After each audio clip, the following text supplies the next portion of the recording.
unfortunately, the originally scheduled trial dates for June 12th and 13th were canceled. You were made aware that trial dates were canceled because of an injury. First time, not the second time. I'm sorry? The first cancellation, not the second cancellation. And the second cancellation you're referring to happening a couple hours later? Yeah. Okay. So you were made aware that that occurred because of an injury? The first cancellation was made aware of an injury. The second cancellation, absolutely not. All right. But as a result, that had nothing to do with this case. I beg to differ. Okay. Do you want me to elaborate why? Please. Well, Andy Lord admitted that he's the cause of the breach, that he intentionally misled me into believing I was legally terminating. He also didn't even give Drew the opportunity to meet my demands.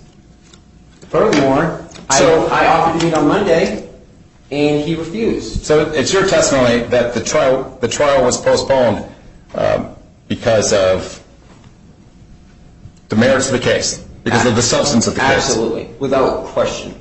That's my opinion. All right.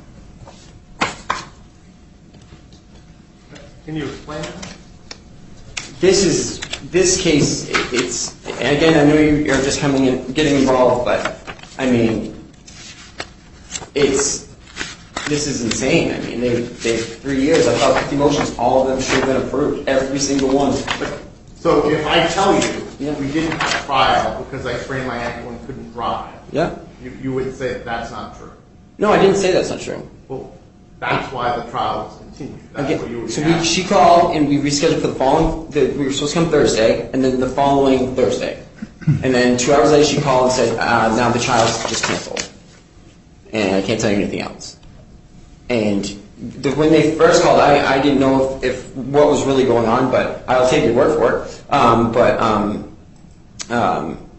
Yeah, I mean, he hasn't presented any evidence. Drew doesn't have any personal knowledge of it, and his star witness gets up here who committed perjury on a grand scale and says that, yes, I intentionally misled you into believing you were legally terminating the contract.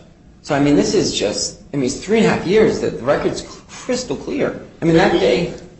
So that's your defense? Because actually sitting through that day of trial, I came away with it wondering, what is your justification for...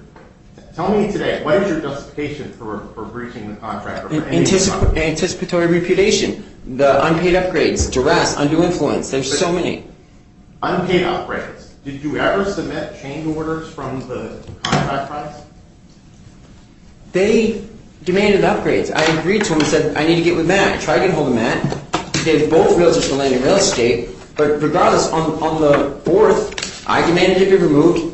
They refused to. Everybody was on the same page. We all agreed that I was legally walking away. I wouldn't have done that if that wasn't the case. If they said, no, you're not in the right, I would have closed. So how is that my fault if they're literally intentionally misleading me?